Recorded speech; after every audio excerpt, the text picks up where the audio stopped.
What's going on, everybody? Happy Monday afternoon with my man Nades.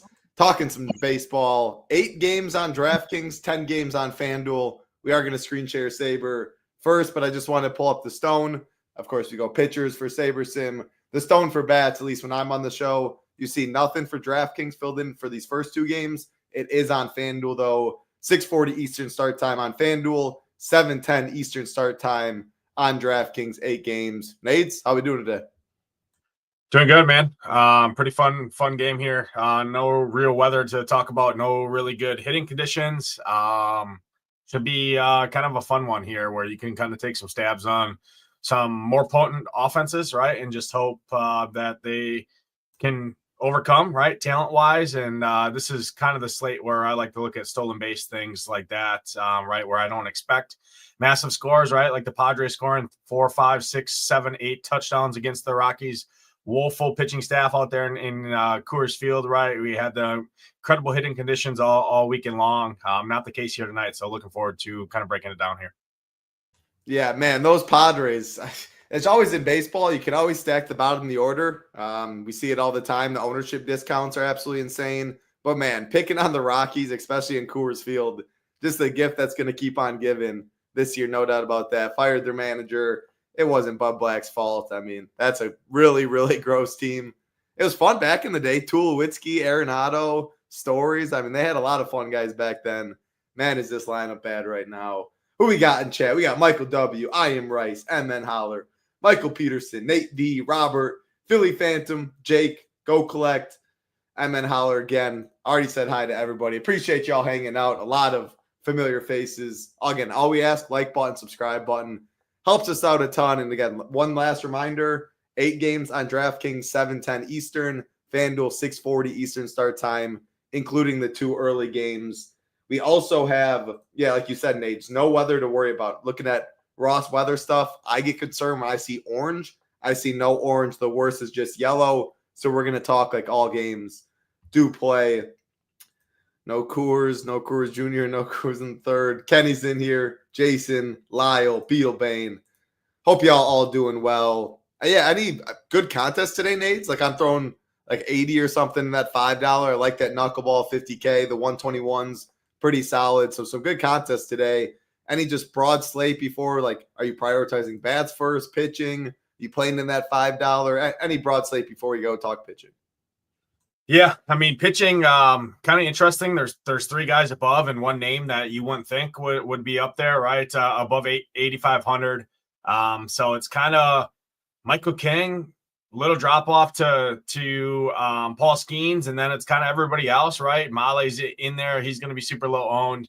I'm playing in probably the best hitting environment on the slate for sure. Out there in Texas, Globe Life Field, 6th best park in all of baseball this year for home runs. Roof's going to be open out there, so we'll touch on that. But when you get to the bats on his side, right, Rangers are going to be pretty chalky here tonight, which is kind of crazy to say for a Texas offense there. So got a little bit of 4-point kind of win bonus baked in there. And then there's some cheap arms that you can go to, guys that could definitely get you a negative score, but they could also go out there and strike out 7 or 8 guys down at the bottom. So that's kind of the broad slate pitching. And then in terms of hitting, chalk Royals again. What's new? Another day ending in Y with them being chalky due to their salaries. I really wish DraftKings would just figure it out and price these guys up outside of a guy by Bobby Witt. I mean, the rest of this team is free. You can double spend at pitcher, 5-stack the Royals and get whatever you want. Cubbies seem to be pretty good spot. I'm seeing ownership pretty low on them right now. I don't think that's going to hold true to an extent. But again, you got Yankees on the slate. The Mets, regardless of facing Paul Skeens, people are on the side of Mets, right? With Paul Skeens scuffles over the last 3 starts, his strikeout stuff is down. His xFIP is up there. And then obviously you got the Yankees and the Padres on the slate as well. So should be interesting. Ownership should spread out enough that I'm going to kind of play it how I see it and not worry about it too much outside of maybe Michael King at starting pitching and maybe a cheap guy like Colin Ray or something that's going to be pretty popular in terms of roster construction. Yeah, great pitching or great overall breakdown. So again, sorting by ownership, it's not very often. First, sorting by price. When Paul Skeens and pretty much any name is right next to each other, it's very rare you see half ownership pretty much on Skeens than King. We're definitely going to get that today. K props on the slate, 3 at 6.5. Michael King, the highest, 6.5, minus 170 on the over. Then it's Paul Skeens and Male. Skeens actually the under, so it's 6.5, and then under is steamed at minus 135, and then Male 6.5 under minus 155. So King definitely the highest K prop on the slate. He is the highest owned. Again, Skeens looks like to be a pivot in the upper tier, still going to get ownership. Then Male, third highest owned, or second highest above Skeens, which I think is definitely fair. And then Peterson, Ray, Holmes is kind of how the ownership is right now. Again, we are taking the average from SHIPIT Nation and SaberSim. If you have a starter pack with us or above, you do get access to SaberSim's projections and ownership, as you can see right here. If you have nothing, you want to try out the core package, definitely the best deal right now because we do have the code DGEN75 going. Usually $99, all of our content and the SaberSim core package and the best Discord around. Use that code DGEN75 for the first month, $24, only less than $1 a day. Would love to have you. Absolutely no better deal to give it a try if you do want to. We're going to go pitching first. Got to finish up saying hi. Boss, Sean, Chris, Jordan in here. Hey, shout out Jordan, little $1,500 shipper last week in the NBA streets. NBA still going on. Prize pools are big. I've definitely been in the streets. So Rio's got a slate playing up, projections, ownership, the Stone, etc. MMA, it's been tough over here. Still rocking and rolling. NHL playoffs, Nades. Before we get into who do you got winning it all? You've been watching the playoffs? Yeah, I've been watching it a little bit. I mean, I think it's kind of up in the air right now. Everyone's kind of crowning Toronto champs, and I don't think it's going to be that fast. They're headed back to Florida there to see. So overall, it's been good. I've been kind of honed in on baseball and kind of staying locked in on baseball in general. So been watching it here and there, but mainly I've been kind of locked in the MLB streets for the most part. So I haven't paid too much attention to it. But yeah, overall, it's been a fun. Stanley Cup is always fun, and I'll definitely be watching the kind of once it gets down to the last four. I usually don't miss too many of those games because they're pretty crazy. Yeah, no, NHL playoffs definitely fun. Great time to be a sports fan right now. Ian, I know you're watching NHL playoffs. Hope you're doing well. Last thing I wanted to say, I grew up on FanDuel, like everything. FanDuel was my baby forever. The problem is you just can't win more than, obviously, $10 is not a little exaggeration. But when you look at prize pools on FanDuel and DraftKings, it's just night and day. So you can definitely, maybe there's softer competition. You found it out more. Them not using CSVs, allowing you to get like live ownership and stuff. Like by no means do I hate it. I still play FanDuel for NFL every single week. Love that they moved the showdown stuff for MVP and you're paying it. So showdown, single game, and all sports is back to being playable. But man, the contest is the tough part for me most of the days. But yeah, no argument with how they do it, like catcher, first base, all that, etc. Just bump up the prize pools. They've given up, it seems. All right, Nate's pitching. Only 4. You know what? Because there's only limited options above 8K today, I'm going to say Clark, Schmidt, 7, and Gusto. So 7-5, Gusto and Schmidt, all the way up to Paul Skeens. Again, King, Male, probably the chalk. If you had to get a pairing, definitely King the chalk. And then after that, I think SP2 mixed around a bit. What are we doing? 7.5 and above. Yeah. So King, Male, and 5 Royals is going to be the chalk route. So do with that what you will, right? I'll tell you right now that's just because of the pricing there. I do have concern once we talk bats. I'll hit on the Royals there in particular. Michael King, clear-cut SP1 on the slate. It doesn't take me to tell people out there. I mean, you look at his projection. He's almost 4 or 5 points higher than anybody else on this slate, including Paul Skeens. He's got almost a 4-point projection above Paul Skeens. Where I do pay more attention to projections is where in the pitcher category, right? Hitters projections really the most likely outcome for every hitter on the slate going in is 0. So projections don't mean too much in terms of hitting, but where they do is pitching, right? Because you can kind of get a track on their pitch count, right? You see that over on the left. I drag it all the way over the left on Saber. SaberSim has that on there. Michael King stretched out. He's going to go 95 to 100 plus pitches. Paul Skeens right there as well. 95 to 100 plus. I will say Paul Skeens in tournaments, getting Paul Skeens for $300 more or $200 more, on a slate where you can easily play him and afford him at half the ownership of Michael King, who can get wild at times. I get it, right? Michael King's got a great matchup, but the Angels have been hitting as of late in general. I mean, this team does hit the ball. Paul Skeens gets a tough matchup with the Mets, but there is some strikeout happy there. Everyone's kind of down on Paul Skeens and writing him off, so I wouldn't be surprised to see Paul Skeens even come in lower owned. Definitely like Paul Skeens a lot in tournaments there. So I think Paul Skeens in tournaments is a great pivot there. Tyler Mahle kind of feels weird to say, hey, he's a $9,200 priced pitcher on the slate. At the start of the year, I stacked against him because he was a way worse pitcher last year, right? But he made some changes in the offseason. His spin rates, everything, all his metrics have significantly increased this year. And it's pretty hard to fake it through 8 starts now. He seems pretty legit. Seeing his ownership creep up throughout the day is kind of concerning a little bit there. And like I said, best part for hitting in baseball. But again, it's the Rockies. Number one, coming out of Coors Field. They're not a patient offense in general. Plus, they strike out a ton. So he's got some strikeout outside a lot. I have no problem with the three. It's clear cut Michael King, and then I slightly edge Paul Skeens just at the ownership discount and the upside. I mean, if this dude is even 90, 85, 70, 75 to 80% of what he was last year, right? It's what we've seen in the rookie year, comes back. I mean, he can literally dust this slate in terms of upside there. So I like all three of them. I'm playing all three of them up at the top. When you drop down below that, we're doing the whole range, right? Just everyone. Yeah, go for it. Yeah, otherwise I was going to do 7-5 and above. Actually, yeah, let me do my quick thought. Here, let me do these quick, and then I'll let you break down because they're the three clear best ones. Mahle, Skeens, King. I have King projected the highest, then Skeens, then Mahle. Mahle, Skeens close. But then after that, it's like 2.8 points to the next highest projected that I have. And again, none of them are above 10K, all believe in between 9 and 10.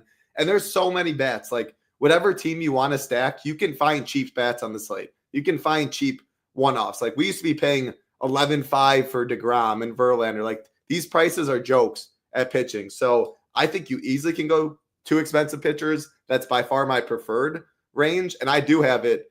King's the chalk. I like Skeens more than Mahle. I do know that. If close ownership, even Mahle might be a little more, even if it's Skeens is, I'm taking what I believe to be the way better arm, one of the best pitchers in baseball. It is a tough matchup for sure, but better pitching beats better hitting. I tell myself more times than not, better O beats better D in basketball, like I always say. When I see this ownership for Paul Skeens and the price isn't crazy, that's just something I'm leaning into. Now, no, I'm not locking any of these guys. I'm not even going to put a rule, at least one King, Mahle, Skeens, because I do think there's a couple below 8K. Like a Peterson, Clark Schmidt, if you play those two, I'd be fine with. Get you on a different roster construction. But most of my lineups for sure will have at least one of King, Skeens, Mahle. I do think it's easy to spend up at both. I'd rank it King, the chalk option, Skeens, Mahle, but Skeens and Mahle, or Skeens and King are pretty close to me when looking at ownership. Yeah, now take away the rest of the range. Start crossing people off. I'll cross off on Saber and go from there. Yeah. So next, going down to David Peterson, I'll just go in order. David Peterson, it's just a matchup play with him, right? With the Pirates. Mets are projected right now from a run total perspective to win the game. That Pirates bullpen behind Skeens is terrible. So Mets are likely, in my opinion, at least the way I'm framing it up, going to do their damage late. Peterson, 8,200. Does he deserve that price point? I don't think so, but it's the nature of the slate. I mean, he's not going to be going as long as those top 3 arms. 8,200 though, $1,000 cheaper than Mahle. Definitely have interest in Peterson just due to the matchup in general. Pirates might be without O'Neal Cruz as well. Again here tonight, if that's the case, expect Peterson's ownership to come even higher, right? And he's likely going to be probably the chalk SP2. It's going to be one of those top 3 guys, probably King or Mahle, and then Peterson as a secondary guy, just so you can spend up more on the hitting. So think he's fine. Waka, interesting matchup. This dude just lacks upside at 7,900 on this slate. I'd rather just spend down to be honest here. He does have a good matchup. I mean, Houston against any right-handed pitcher that has a pulse is going to be a struggle all year. They have no lefty bats in that lineup with Jordan on the shelf that you have to worry about. I just don't like Walker's upside in general on an 8-game slate. I mean, this still is a big enough slate. You're still going to need a good score at pitching, and he doesn't have a huge pitch count ceiling. So I'm out on Walker personally. Miro Kelly, I'm out on him as well against the Giants. Don't want to pick on. I don't want to go out there. The dude's striking out 15% of right-handed hitters. Again, upside I don't think is really there. Clark Schmidt, I do have interest in.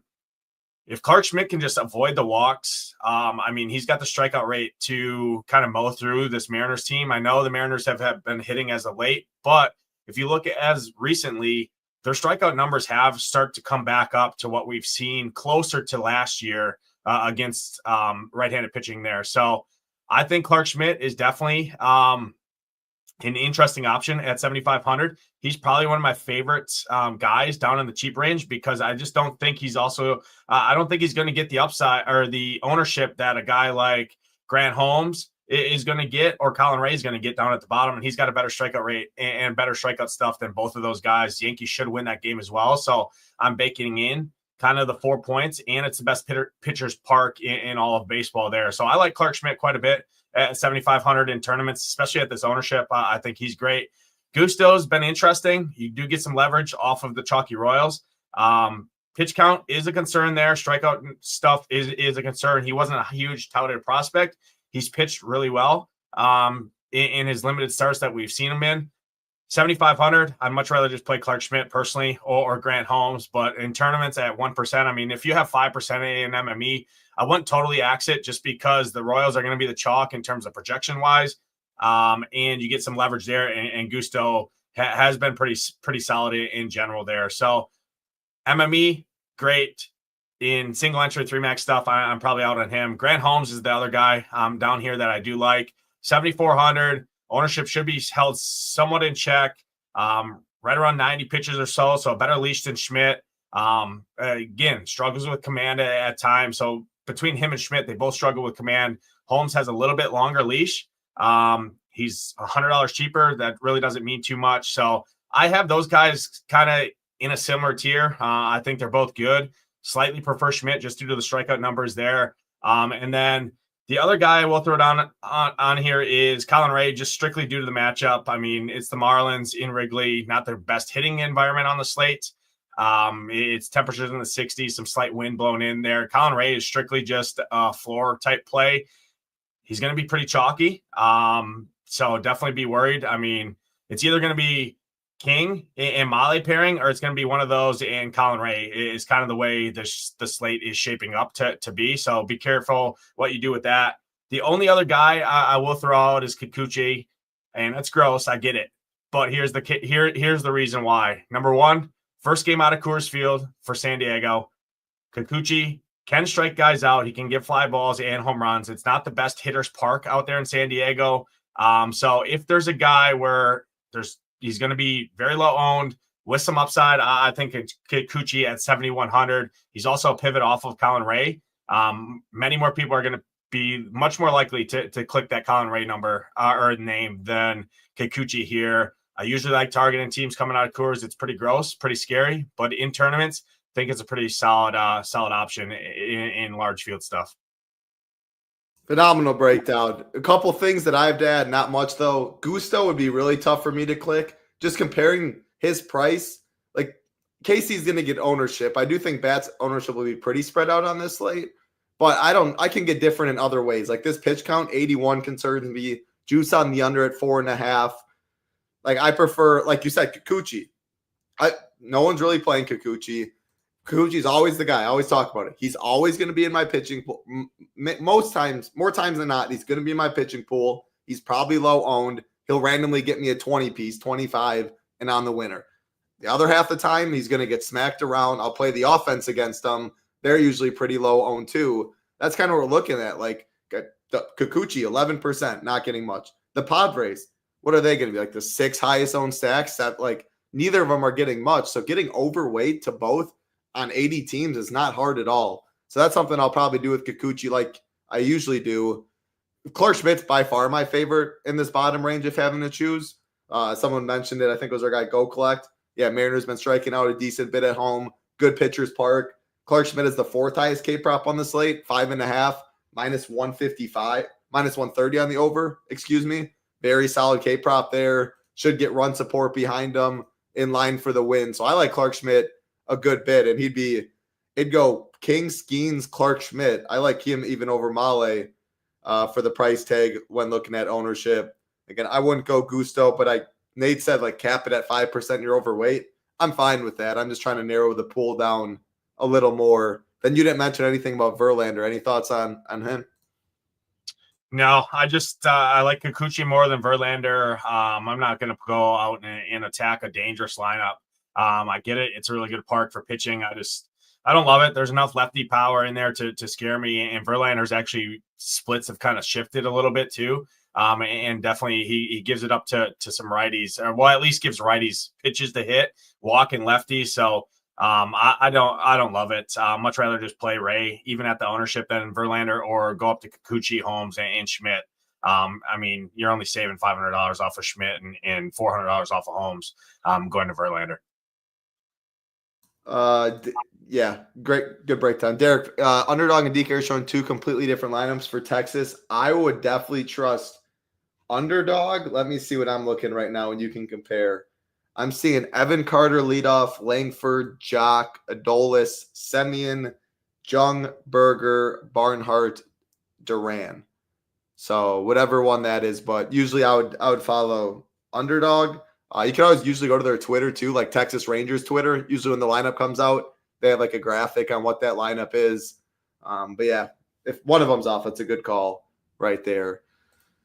Good stuff, Nades. We will move on to the bets. Let me stop the screen, go like this, swap over to the Stone. Again, last reminder, 2 games. These are both on FanDuel, 6:40 Eastern, 6:45 Eastern. Tigers, Red Sox, Phillies, Cardinals. Just looking at it roughly, neither Houck nor Joby have good pitcher rankings for us. Cardinals, Phillies, pitcher rankings, okay. Maybe Christopher Sanchez. He's pretty expensive, though. Solid team total for the Phillies, though. Going against a lefty, I prefer him usually against a righty because of Harper Schwarber. The rest of the lineups are righties. I doubt you looked at it, Nades. If anything stands out there, you can mention it. Otherwise, take us in to the Pirates and the Mets. Again, Paul Skeens, one of the chalkiest pitchers on the slate, not as high as he usually is. David Peterson also getting ownership, though. So can you find any bats in this one to go against some ownership at pitcher? Yeah, just looking at Skeens, if you wanted to go against him, I mean, he's going to get ownership. Nobody's really going to play the Mets. It is still a potent offense.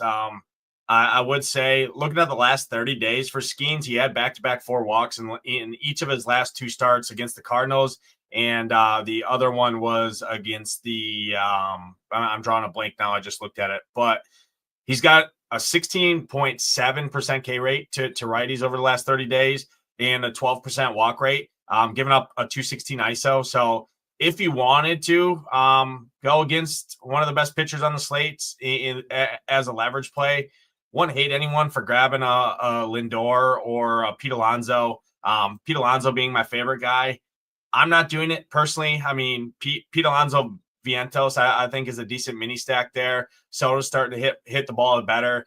And even if Skeens does kind of shut him down and they maybe only score 1 or 2 runs, I mean, that Pirates bullpen isn't great behind Skeens there. It's not for me. I like other spots I can get different elsewhere on the slate than going against a quality arm. And Paul Skeens, 7 total in this one as well. On the Pittsburgh side, I'm not going to pick on David Peterson and his extreme ground balls with a bad offense. So for me, it's pitchers in this game, and I'm moving on. 100% with you. On a slate where I don't love too many pitchers, with Skeens being my second favorite, arguably even first at ownership, Peterson's probably behind Clark Schmidt. At worst, he'd be 5. I just don't need to attack bats on that. And again, if you're playing 80 teams like I am, and I trust SaberSim a lot, what goes on behind the scenes, the contest sims, the ownership, how many people? There's 50,000 people roughly in that knuckleball at $5 today. So when you're in first place, you usually see some crazy teams go to the bottom of the order or something like that. If it's giving me, literally, shout out Hoop. He stacked against Paul Skeens, mini stack, 3 Cubs when he had the 5 Royals that day. But Tucker, I think Suzuki, he got every single homer against it. He was at the top, and we were talking Chip Nation projections, SaberSim, the power of it. He never would have built like that. Hoops like me, a chalk donkey the whole life. Sometimes contrarian, though, on such a large slate gets you to the top. I mean, it makes a lot of sense. So if I get a couple percent of my teams, I wouldn't exit out. But if I'm single entry, which I'm going to play some, or 20 teams or less, which I assume most people are, that's kind of how we're talking to people, then I would not be five-manning Mets, Pirates. If Saberson gave it to me, I would exit out. So all of it depends on how many teams you play building a portfolio. But we realize many people probably 3 teams less, 10 teams less, 20 teams less. So we try to make some more stands. All right, next game on the slate. Atlanta Braves, Washington Nationals, 8.5 total, -115 on the over. You can see the Braves a pretty solid team total. The thing is what I look for. Jake Irvin, big splits. You want the lefties, you do not want the righties. Really high ground ball rate to righties, like 50% roughly. Drops all the way down to like 35 against lefties. So Matt Olson looks phenomenal. Michael Harris in the 5 spot. Verdugo. Then I would mix in Riley, Ozuna, like power bats that hit the ball in the air. So mainly that keeps me 1 through 5. And their ownership, they're getting some. So I don't know. I guess if they're going to be one of the chalkier teams, they're not my favorite in a vacuum on the slate, but the lefties look really good, especially Olsen, Harris. How do you see this game? Any interest in Nats or Braves? Yeah, I mean, I see this. The Braves suck in general. I'll tell you that. They scored 9 runs over the weekend against the Pirates and their pitching staff. Pirates have the 13th worst bullpen in baseball, so less than, I mean, they're kind of worse towards the bottom, right, third. And they didn't even see Paul Skeens there. So I will say the lefties are the guys you want. Matt Olson, one of the better plays of the slate. Michael Harris, if he decides how to hit a baseball, he's always got stolen base upside as well. He's been struggling a lot, but he's hitting 5th here tonight. Little mini stack there, or a 1-3-5 mini stack. Verdugo, Olson, Harris. Don't hate that. Jake Irvin is, I mean, he's not a horrible pitcher by any means. And he's going to see a lot of righties. Again, this Braves team is just not hitting in general. I think they're fine. They're going to pick up ownership. Not one of my favorite stacks. I did put them in the slate plan just because, in general, offense is pretty weak overall on this slate. So Braves are fine. Start with the lefties, and then you alluded to it, right? The fly ball guys for the right-handed hitters, and looking at that lineup, you're looking at Ozuna and Albies. Obviously, Albies will start hitting from the left side, but Riley and Ozuna are your 2 main fly ball power guys. So yeah, I'm with you there. Top 5 on the Washington side. I would like to leverage some, but I mean, Grant Holmes is reverse splitsies. You want the righties against him, and he's going to see 7 lefties in this lineup. I mean, I'm assuming the switch hitters are going to hit from the left side to start this game. Maybe they'll bat from the right if they know there's platoon advantage there, but usually they'll be hitting from the left side all the chances they can get, right, when they're switch hitters. So only Jacob Young, Dylan Cruz. I will say Dylan Cruz has some power. He's cheap, 3,500 at the outfield. Looks pretty good in our hitter rankings. Looks pretty good on the stone. He's fine. Grant Holmes going to get some ownership as well as an SP2 option on this slate. And he can get wild at times with some walks there. So don't love the Nationals. Maybe 2 one-offs, mini stacks. Definitely not one of my favorite teams. There's a ton of lefties in here, so Grant Holmes should have a pretty good faring. The other thing I will say with the Braves, Nationals are the worst bullpen in baseball. This year, they just actually jumped the Angels in terms of overall. They've just been brutal. So that does give the Braves late inning upside. When you're playing the Braves, you're likely, outside the lefties, going to be banking on that bullpen. And if they take Irvin early, it could be a long night. So the Braves definitely have a lot of upside. I will slightly give them a little bit more boost, but at that ownership, it is a little scary in general. Yeah, man. Nat's throwing seven lefties at him. That's interesting. And Holmes doesn't grade out too well in our pitcher rankings either, and he's going to get ownership. What were you thinking? Yeah, I mean, Grant Holmes is good against lefties, though, is what I was. I mean, he's got a 24% K rate, limits power, 47% ground ball rate. Where he gives up power is to righties. So, I mean, I don't know. It's scary. Yeah. In general. I know. I see the same thing. I mean, it's a pretty big discrepancy. Ground ball Just like like teams use analytics. If I don't why would they throw that many out there? I mean, Cruz is in the 7th spot, Young in the 9th spot. It's not like a Jake Irvin difference, the splits, but I mean, it looks like a little bit. It's just really interesting. I still like Clark Schmidt a lot, like a decent bit more. Man, I don't know. Yeah. I Go ahead. I definitely like Clark Schmidt more. And looking at Grant Holmes, I would say, I mean, last 30 days in particular, I know that's a super limited sample. I like to use a bigger sample size, right, for pitchers. 10% walk rate to lefties, though, and a 296 ISO to righties with only a 21% K rate. But again, he's only going to see 2 guys in the back half of that lineup that are going to hit from the right side to start. So pretty interesting lineup that the Nats rolled out here with home splits. Yeah, 3 DK points for Holmes last game, 21 against the Dodgers, -4 the game prior, 23 after. He has been better at home this year, though. Yeah, that's interesting. Definitely not my favorite stack of the Braves with the lefties, especially Matt Olson. Looks really good. All right, we'll keep it rolling. Appreciate all 260 hanging out and watching. Lay the house, what's going on? Appreciate you. James in here, Derek, Metro Boom. Hope everybody out here having a good day. Again, all we ask is like button and the subscribe button. It helps us out a ton. Next game on the slate, one of the chalkiest teams, Chicago Cubs, taking on the Miami Marlins. 8.5 total, -110 apiece on the over-under. Cubs massive favorites at -265. Kel Quantrill is a guy I like to pick on. The Cubs have one of the best offenses in baseball. It makes a lot of sense to me. They are my number 1 stack. They're going to get ownership. I'm still playing it. I can get different at pitcher. I can mix in the bottom of the order. I will say the lineup is out, and we're going to have this fixed hopefully in the coming week or something with better projected lineups. But Pete Crow Armstrong, PCA, is still batting leadoff like he did yesterday, homered. So this lineup is out. The only other change, actually maybe no other change. Yeah, Pete Crow, Tucker, Suzuki, Bush, Kelly, Horner, Swanson, Amaya, Birdie, and that. So they're going double catcher. Double catcher, yeah, that was the only thing too. So that's in a chalkier team like the Cubs. If one catcher scores 18 and one scores 5, like you do need the right catcher, but it takes a lot of ownership off of stacks when you go that way. And then you don't need to play catcher either. So there's multiple different ways you can go about stacking the Cubs, which I like on a team that's getting ownership that I'm playing.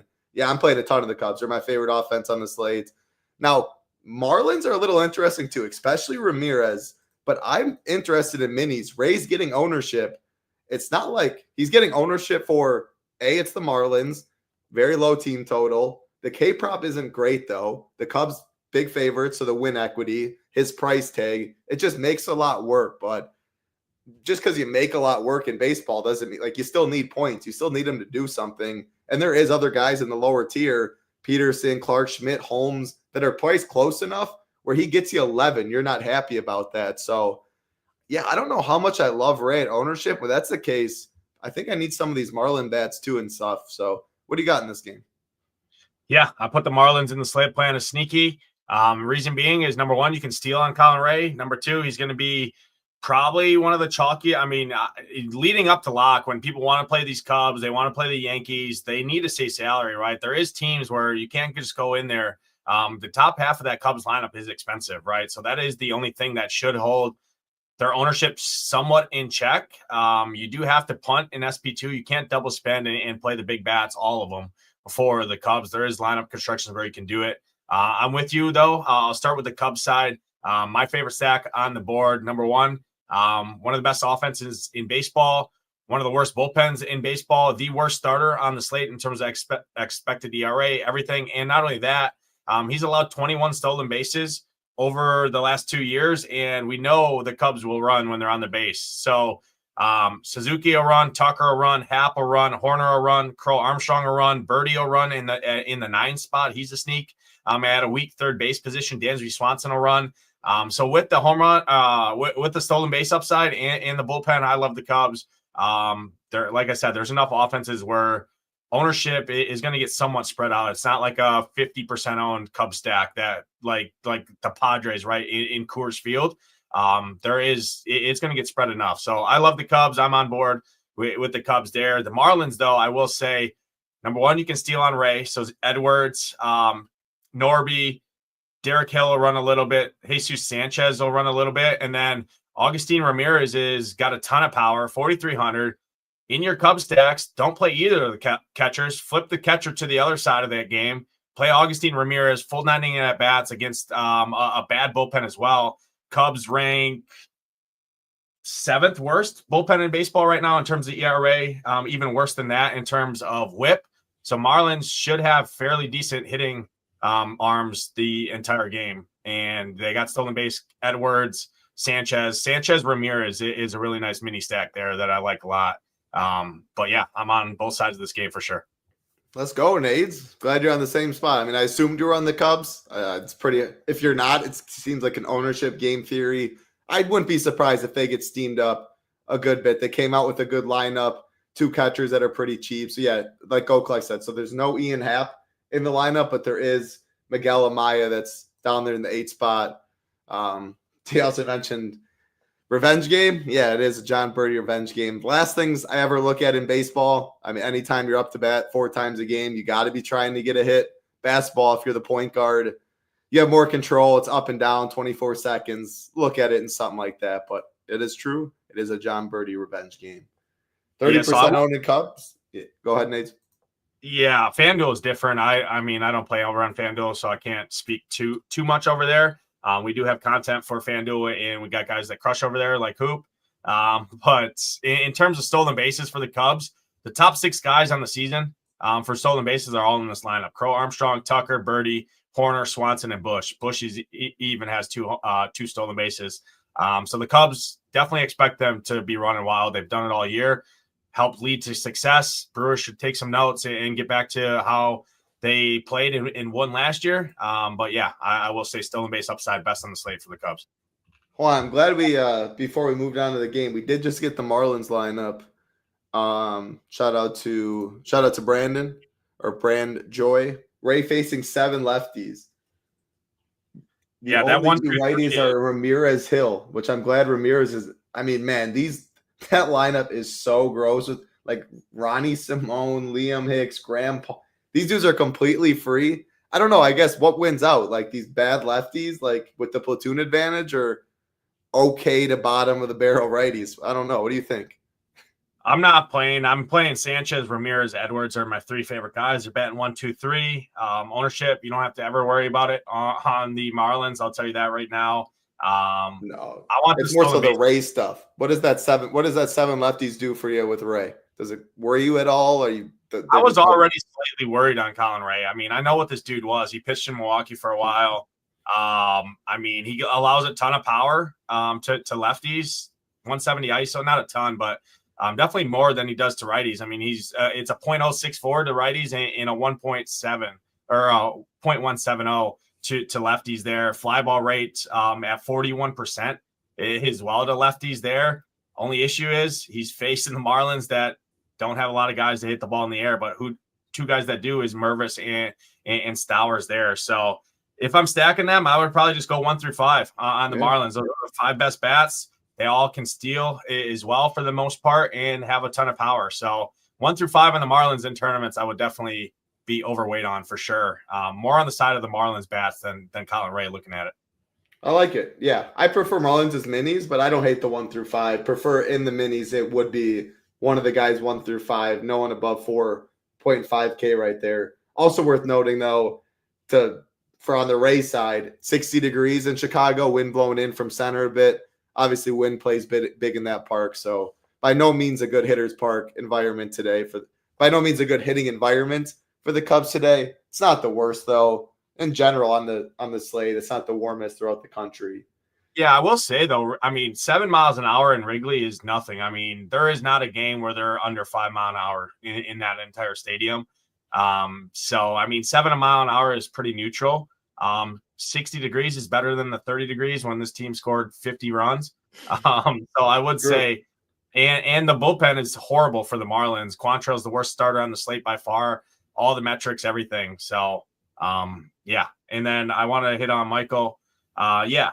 I mean, on DK, 5 Cubs with leaving both the catchers, Kelly and Amaya, off there. Most people are going to click Amaya due to the salary saving because it'll allow you to spend up more at that SP2 position. Flipping the build over to the other side and playing an Augustine Ramirez in your Cub stacks, I think, is an interesting way. Nobody's going to click that name in a 5-man Cub stack because they're going to include one of those catchers. Most people include catchers. Some people have probably even set a rule, right, in their 5-man stacks to include the catcher because it's a onesie position. And if you're going on and stacking a team for 5, you're assuming the catcher's at least going to do something.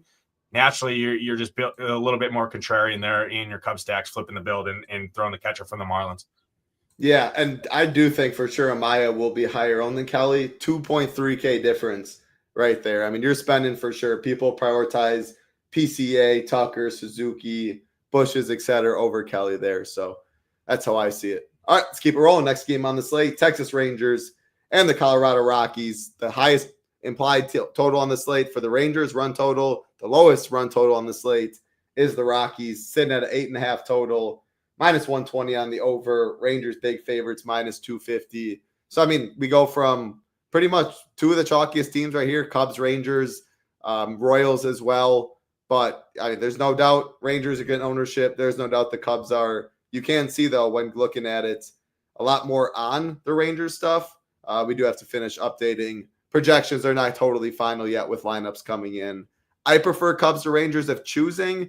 It's close, though. I mean, this Dollander dude, cheeks, bullpen cheeks. This team's awful. Yeah, Rangers are implied for over 6 runs, but how do you compare them to the Cubs? And then who are your favorite bats? I assume you're playing no Rockies.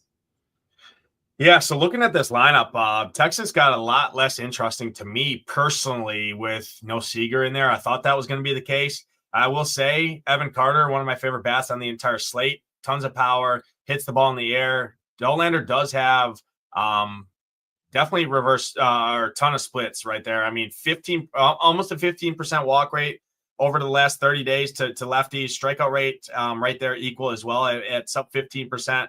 Tons of power and fly balls approaching 40% fly ball rate to lefties. He's going to see 8 righties where he keeps the ball on the ground to righties. 56% ground ball rate here. This Texas team does hit the ball in the air, but at their ownership, they are. I mean, looking at this ownership, we have it projected. I think it's going to hold true due to their salaries. I mean, it allows 5 Rangers and 5 Royals are the 2 teams you can 5-man and double spend on one of those 3 big arms at the top, Male Skeens and Michael King. So optimizers are building that way. Industry's likely going to be building that way. I want the lefties. And the only issue with Jock Jams is the dude has been Jock no hit all season. So Tucker Barnhart as a punt catcher, wrap around with Evan Carter if you want. Those are my favorite guys. Adolis would be my next favorite. Just dude smashes, tons of power. 4K is too cheap for him, and he hits the ball in the air. But again, Dollander's decent enough on righties, but the bullpen behind him, we saw what happened out there in Coors Field. Globe Life Field is the 6th best park, like I said, in baseball over the last 3 years for home runs. Roof's going to be open there as well, which definitely helps. By far and away the best hitting environment on the slate, hitting park as well. One of the worst bullpens on the Rocky side. So I get the reasoning. I get the love for the Rangers. I just think Dollander, if he gets you 5 or 6, you're going to see the better arms that are left of the Rockies. I mean, better arms for the Rockies are, the back, the bottom arms for majority of the teams in the majors. But I have a little concern with the Rangers overall. In particular, I have the Cubs far and away higher in my rankings than the Rangers. But again, Evan Carter, I like a ton. On the Rockies side, no interest in the Rockies. I mean, 16 teams on the slate. Rockies are probably the first team I cross off. Yeah, I ain't playing any Rockies either. Rangers stuff, I think they're the chalkiest team on the slate because of their pricing. You can easily get your Michael Kings, then pick Skeens or Molly. 5-man, the highest implied total. Jock right in the middle of the order for free. Carter free, bat and lead off. Like, it's so easy to get them. Which, yeah, it's the Cubs are at least harder to get, but there's enough pitching, enough ways, cheap bats.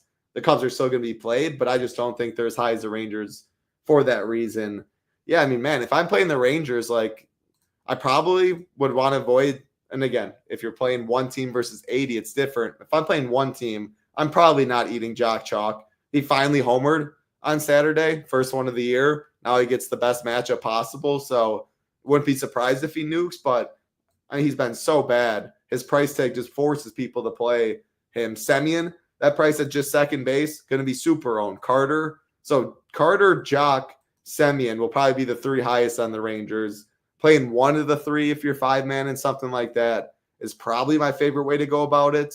If you are playing just all of them, not playing King is probably what I would do. But I do think Rangers super, super heavily owned. By no means am I fading, but just think about when you do use them, how to use them, I think is the main thing. And then also worth noting down here, in our pitcher rankings, Tyler Mahle grades out number 1. So definitely interesting there. And very good price tag. I know someone asked earlier about Mahle on FanDuel. Very solid price tag. Most definitely in play.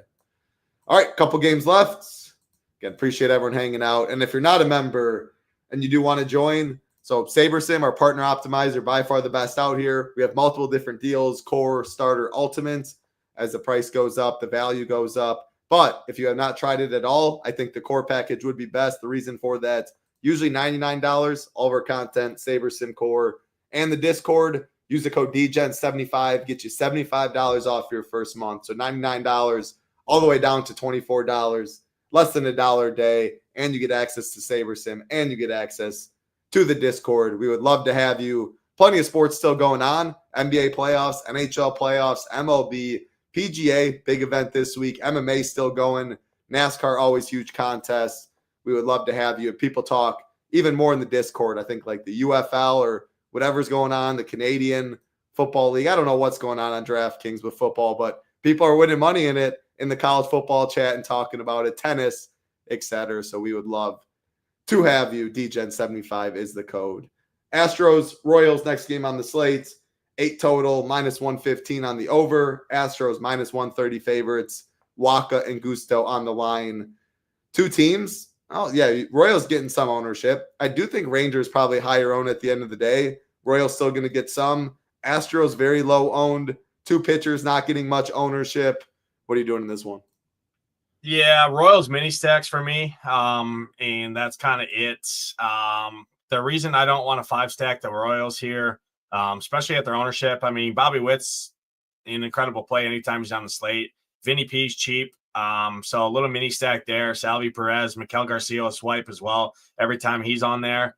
Astros, 3rd best bullpen in baseball. Royals, 5th best bullpen in baseball. I expect this game to be low scoring.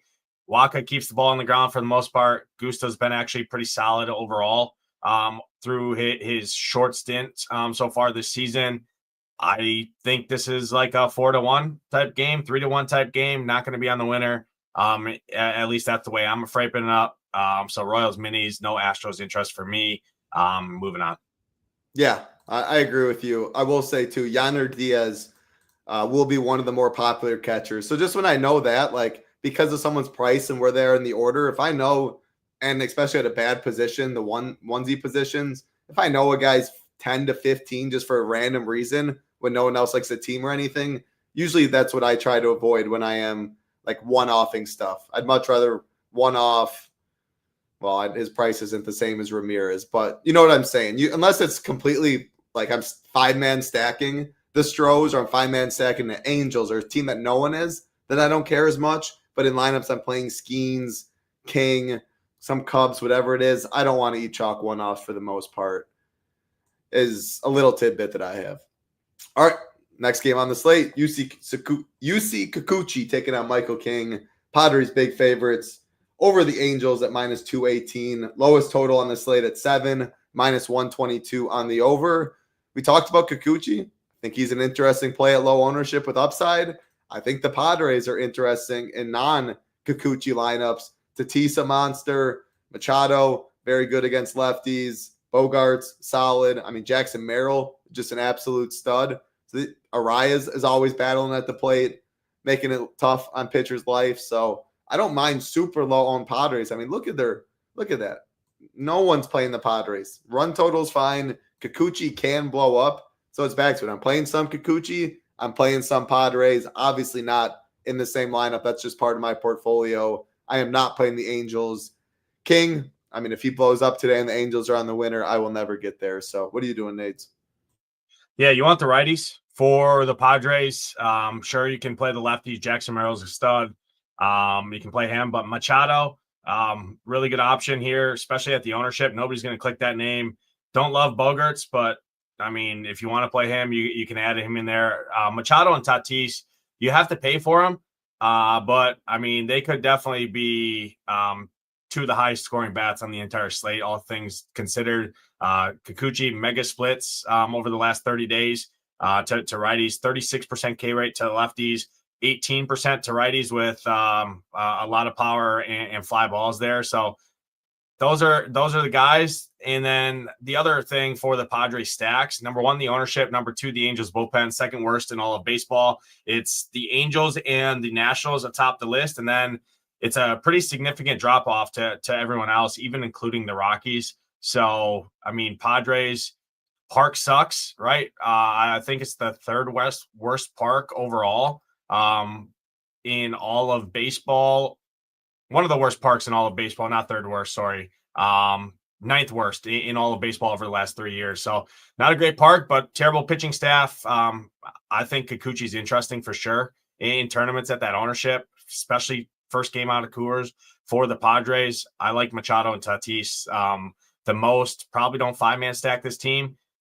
In MME, sure. Not going to take much. If you have 7%, 8%, 10% Rockies or Padres stacks, you're probably 10x the field on that. I mean, I don't expect many people going there. Tatis Machado name-wise, just always going to get a decent amount or a little bit of ownership, I should say. Got to pay up for them.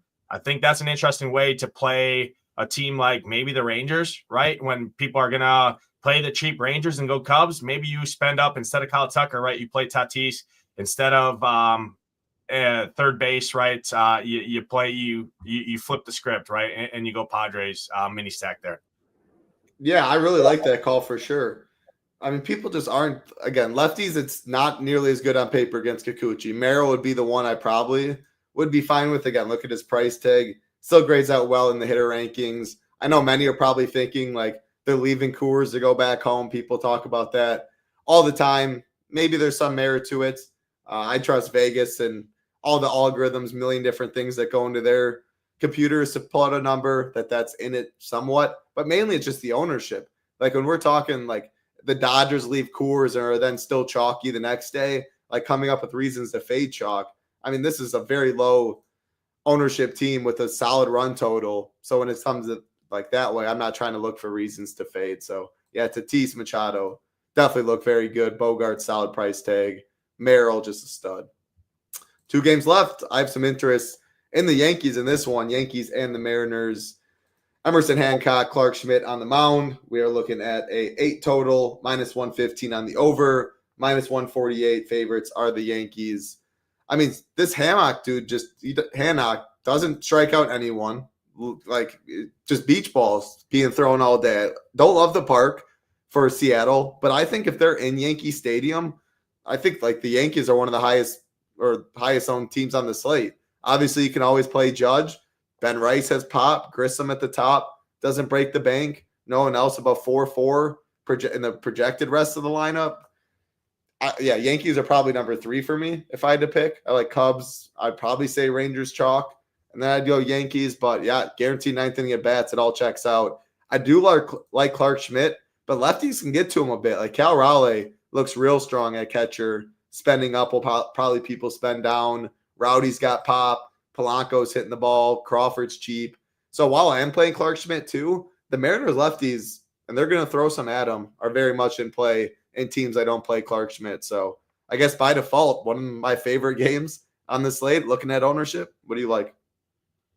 Yeah, I love the Yankees here. Low-owned Yankees against this starter, right? I mean, looking at Hancock stuff, 9% swinging strike rate, expected ERA over 5, K rate of 16%, doesn't keep the ball on the ground, so there is fly balls. Aaron Judge doesn't care what ballpark he's in. The dude can hit it out. Trent Grisham's been one of the best hitters in all of baseball against right-handed pitching. Ben Rice, complete stud at the top. Goldschmidt never strikes out, puts the ball in play always. Little tough, right, to stack them up because you have to make the pick between Ben Rice and Goldschmidt. I'll tell all the subscribers, over at SHIPIT Nation. Whatever one I play the other one because I never get those two guys right. It's typically I play Ben Rice. Goldschmidt does the damage. But I love this lineup. You get a cheap guy down at the bottom, right? And Vivas. Cabrera has some stolen base upside. Austin Wells, nobody's going to click that name at catcher with the other options on this slate.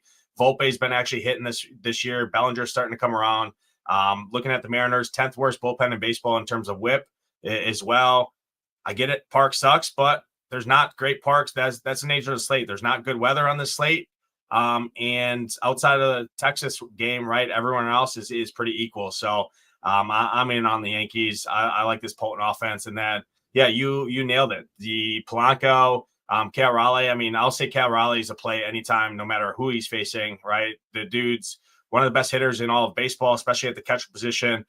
If people are spending up, they're clicking on Carson Kelly, which is crazy to say, just due to the stack for the Cubs. More people are playing Cubs stack, so naturally no one's going to click Cal Raleigh. They're going to click Carson Kelly up at the top tier. I think he's an elite one-off on the slate. I prefer more mini stacks on the Mariners, 2 and 3 mans would stick to the lefties, but Clark Schmidt can get wild with walks. And if he walks 2 or 3 guys, 3 guys on base, 3-run home runs can do a lot of damage in terms of DFS scoring. Absolutely. Good question. Pretty tough. Like if I'm mining the Padres, I really want it to be Machado Tatis. So that's outfield or outfield third base. So like if Judge. And the problem is you're then comparing to Cabrera. But if it was Aaron Judge, Ben Rice, let's do that because it's like the 2 favorite bats. Aaron Judge, Ben Rice, or Machado Tatis if you had to pick. Expensive mini. Tatis and Machado.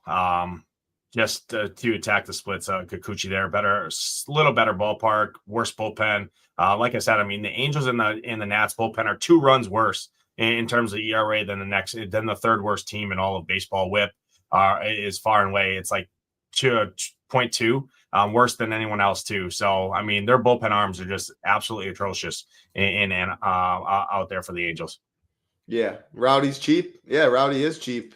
Go collect. And he homered 2 days ago, homered 4 days ago, homered 6 days ago almost. I mean, he's had a couple homers and like 3 homers in like 7 games, something. So definitely has pop. Only takes 1 swing of the bat for him. I want to shout this out too, KB. League of Legends. That's one of my favorite sweats of all time in DFS. When I was staying up all night during the COVID times, when you understand the game and stuff, and when momentum, like when they actually need the kill or the dragon or something. Shout out League of Legends. Yeah, you, Sean Sullivan. I know multiple people. We have an esports channel in Discord too where people talk, but such a fun sweat. If prizes were anything like they used to be, I would definitely be in the streets. All right, last game of the night. Appreciate everyone hanging out and watching. New York Giants and the Arizona Diamondbacks. 8 total, -112 on the over, -122 favorites are the D-backs. Justin Verlander, Merrill Kelly on the mound. Sneaky stack, if I had to pick one, mine would be the Diamondbacks. Now, the reason I don't love it is because I hate playing any bats in Giant Stadium. I don't like picking on the Giants bullpen very much. But what I do like is Corbin Carroll, Kettle Marte in the top of the D-backs order. And what I also like is picking on Justin Verlander in 2025. I'm just going to keep, he's not good anymore. He doesn't miss bats. He gives up power. The control is fine, but there's still definitely plenty of walks to be had. I really like this D-backs team. I like picking on Verlander. I love the ownership I'm seeing. I just hate the park, and I don't love the bullpen. If it's a close, are they going to pull Verlander in the 4th with 2 runners on if he's struggling a bit, and then you get all these arms? Yeah, I don't love that then at the end of the day. But with all that being said, it feels like a pretty top-heavy slate with only a handful of teams, pretty much Cubs and Rangers. And after that, it's just like a whole mess of stuff. So on a slate like that, when weather isn't great, there's no Coors, I'm more likely to play a team like the D-backs in this spot. So, yeah, that'd be the sneaky one if I had to pick one on the slate. Giants against Kelly. I don't know. Some of these guys are okay in the hitter rankings. Again, I don't want to go overboard on this park. But, yeah, at ownership, I like the D-backs. I don't think the Giants are crazy like a Chapman or some power that way. What are you doing? Yeah, D-backs, I'm a huge bullpen guy, especially on a slate like this where I expect most of the runs for the most part to come with the bullpen guys. I will state, number one, you can steal on Verlander. Number two, he walks just about every lefty he sees. So Carroll, right? He's probably not going to get a pitch to hit, but he's going to get a free pass to first, and he's going to steal second. That's going to be 7 points minimum right there. If he does that twice, that's 14. There's your home run. If he scores a run, right, you're kind of off and swimming there. So Marte's starting to hit the ball as well. And then he allows a lot of power to righties. Eugenio Suarez hit the ball out of any ballpark, regardless of where you're at. Moreno's actually been hitting as of late. There's a nice little pivot for cheaper than to Yainer Diaz is Gabriel Moreno there if you want that. I think the D-backs are fine. The Giants are far and away the best bullpen of all of baseball. Verlander is a journeyman. I get it. He's not as good as of late, but his ERA is still sitting around 3. His expected ERA is still sitting around 3.5. He's still got a 10% swinging strike rate. If I were to pick a side of this game, I actually prefer some of the Giants bats. The reason being is Kelly, 15% K rate to righties, allows a lot of power. Chapman, Flores has been really good. Willie Adames, and then Yastrzemski for all you BVP guys out there. If you want to give the little BVP boost, I think he's got 3 home runs off of Kelly. Young Ho Lee puts the ball in play. I actually prefer the Giants side of this game because, again, the bullpens. I mean, D-backs have given up the second most home runs in all of baseball at 22 out of the bullpen. They're not good in terms of ERA or whip. So the Giants are just going to see better arms. Merrill Kelly doesn't strike out a lot of righties.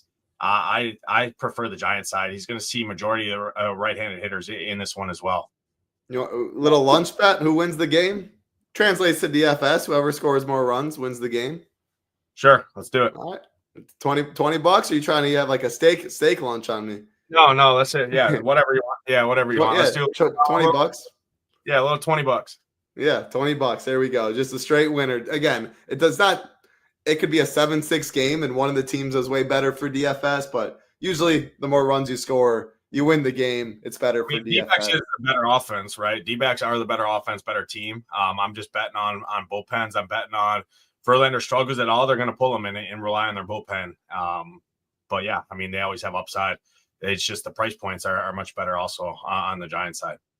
Yeah, no, it makes sense. I mean, disagreeing's good on that. We agreed with a lot on this slate. That's not always good. Sometimes good, sometimes not as good. I had to find something to get a little extra, little sweat on. A $20 lunch bet, Chipotle. Good stuff, Nades. As always, any final thoughts for the people before we get on out? No, final thoughts are 2 spend up options. If you're going double spend at pitcher, Rangers are 5-man Rangers are definitely going to be super, super chalky. And then Royals are right there behind. If you're going 5-man Cubs, it's probably going to be Colin Ray paired with the Cubs in one of the spend up arms. I think a way to get different is not play Michael King and pivot to Skeens or Male, who's going to be probably 20-ish% at least lower on the Michael King with the Cubs. But yeah, I think stolen bases are kind of what I'm tapping into here. And again, I say it all the time. People don't account enough, especially on slates like this, where it's it's not a Coors Field slate, right? It's not a wind game in Wrigley, right? It's not a Kauffman Stadium, 95 degrees with wind blown out, right? Where everybody knows to go and play it.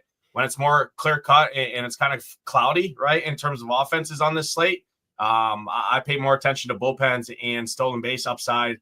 And I still think the industry and the field just doesn't account enough for it. So I'm going to tap in. It's worked so far this year, and hopefully it works again tonight. Absolutely. Nate's absolutely been on fire to start the year. Again, his slate plan is up. MLB slate plan, if you want to check it out, you get a couple cores from him as well. Cash core, FanDuel, and DraftKings on there. Projections, ownership, stack rankings, hitter rankings, pitcher rankings, which, again, you can see on the stone. And if you do want to join us here, real quick, Nate, I'll do this, and then you can do that with SaberSim Core and the starter, core, and ultimate. If you're playing $100 a week and want to try the Sims, you can try out the ultimate package. If you've already used your month for the core, just $30 more to get 350 more lineups and SaberSim projections, ownership, and contest flashback. I think that is the best deal if you already have used the promo code DGen75. Otherwise, no doubt the best deal. Usually $99 for all content. SaberSim and the Discord, $75 off, takes you to $24 your first month. Absolutely cannot beat that deal. Nades, talk about this, and then I want you to send us out of here. I will hit the button, and then you get the outro. All right, I will do that. But yeah, King, so the wind's just about every single time the Giants play at home, blowing out. The only issue is the wind doesn't affect the stadium. The stadium is built up so high that wind kind of swirls above the stadium. So very, very rarely does wind affect it out there in San Fran. It's still the worst park in all of baseball over the last 3 years for home runs. So that I didn't want to say that in general, but no, appreciate everyone tuning in, everyone watching, looking forward to hopefully keeping the momentum rolling. We've been crushing it over here. Another shout out to our PGA team as well, Hoop and Tambo and the crew. Another 100K shipper over the weekend in 2 bullets, 2 single lineups in the PGA Streets 100K. So if you're not a member, Tide already showed you DGN75, head over there. But that's going to do it for everyone. Appreciate everyone tuning in. Hit the like button, hit the subscribe button. Helps us out a ton. For Title, I'm Nades. Good luck, everybody. Peace.